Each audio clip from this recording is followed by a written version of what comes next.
수원수원입니다. 네. 후보자 내정되신 것 축하드립니다. 먼저 PT 한번 보시죠. 저거 기억나시나요? 네, 기억하고 있습니다. 원민경 네. 국민권보호위원회 사퇴하라. 또 후보자께서 2023년 7월부터 국가인권위원회 비상임위원으로 활동을 하셨고 소위원회에는 군인권보호위원회 활동을 네. 하셨습니다. 그래서 다 아시다시피 23년 8월에 박정훈 대령에 대한 항명죄 수사 및 징계 중지, 네. 국방부 검찰단장 직무 배제 등 긴급 구제건이 있었습니다. 네, 맞습니다. 그때도 후보자가 군인권보호위원으로 활동을 하셨죠. 네, 그래서 그때 긴급 구제건은 어떻게 결론이 났습니까? 현재는 뭐 긴급성 요건을 배려하여 피해자 보호 조치는 기각할 것, 뭐 이런 네, 식으로 위원님, 났습니다. 네. 그러면 후보자께서는 어떤 의견을 내셨습니까?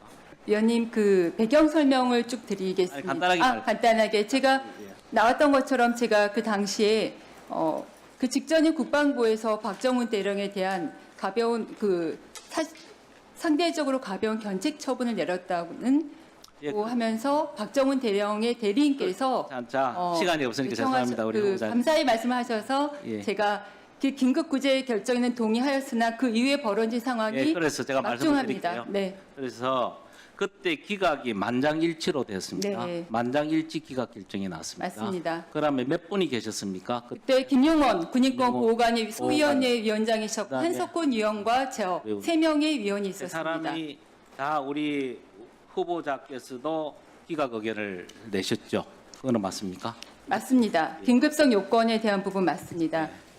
그래서 그 당시에 군인권센터나 이런 데서 김용훈, 원미경, 한석훈 인권위원 즉각 사퇴하라 성명서를 냈고 또 박정훈 대령 집단 린치에 가서했다는 표현까지도 했습니다. 그러면서 이런 비상임위원회에게 항의 전화를 걸어주세요라는 식으로 네. 뭐 많이 퍼뜨려졌습니다. 그때 우리 전화 몇 번 받으셨어요?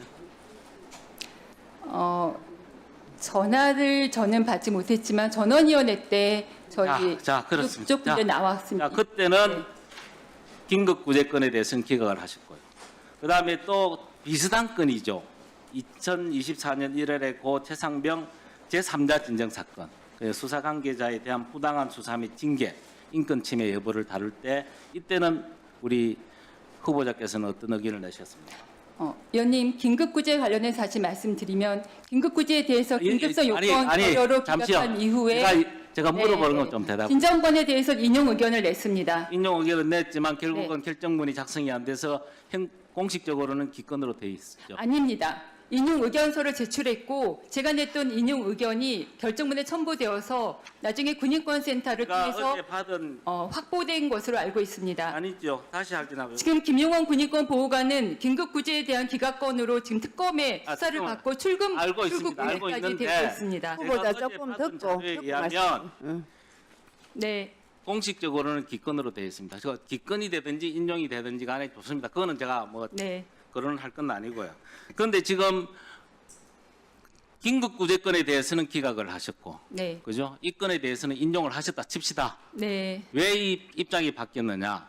예를 들면 조금 전에 우리 말씀하셨다시피 김용원 군인권보호관은 그 결정을 바꾸었어. 예를 들면 이종섭 장관하고 통화를 해서 처음에는 뭐 항의서를 낼 정도로 그렇게 반발을 하더니 갑자기 기각으로 바뀌었다라고 해서 지금 특검에서 네. 무슨 압력이 있었는지를 조사를 하고 있습니다. 그렇죠? 지금 네, 맞습니다. 마찬가지로 우리 후보자께서도 그때는 기각을 내셨는데 왜 그 이후의 문제 비슷한 이야기잖아요. 이 건 자체가 이때는 왜 인용 결정을 하셨는지 네. 바뀌어 버렸잖아요. 이것도 특검의 시각으로 보면 여러 가지 정치적인 압력이나 정치적인 영향력에 의해서 우리 원 후보자께서 입장을 바꿨다라고 생각이 들거든요. 위원 어떻습니까? 설명드려도 될까요? 간단하게 말씀하십시오. 아까 말씀드렸던 견책 결정 이후에 긴급성 요건이 결여되었다고 생각해서 긴급구제 기각에 동의한 건 사실입니다. 아. 그런데 바로 다음 날 예. 국방부에서 박정훈 대령에 대한 영장 청구를 해서 저는 그날 밤잠을 이루지 못하고 알겠습니다. 다음날 알겠습니다. 김용건 의원을 찾아가서 후보자님. 군인권 보위원회 알겠습니다. 그 정도 긴급 소집을 요구했습니다. 후보자님. 질문이 나와 있습니다. 예, 예. 네. 후보자님 조금 기다리세요. 질문 받고요. 아니 그래서 지금 제일 중요하게 생각하는 해병 특검의 경우에 네. VIP 경로설 플러스 네. 이 긴급 구제권이 왜 기각이 됐는지 거기에 대해서 지금 특검이 수사를 하잖아요. 네. 그 긴급 구제권에 대해서 심의를 한 세 사람 중에 한 분입니다. 지금 원 후보자께서 네. 거기에 같이 의견을 동의를 해서 만장일치로 기각을 시켰어요. 거기에 대한 반성이나 이런 건 없습니까?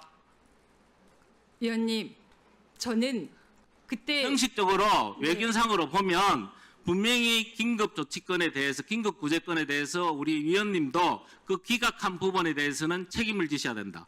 그래서 저는 본 의원의 입장에서 보면 우리 원 후보자께서도 김용은 군인권 보호관처럼 특검의 수사 대상이 되어서 수사를 받아야 될 상황이라고 나는 봐요. 위원님, 제가 답변 드리겠습니다.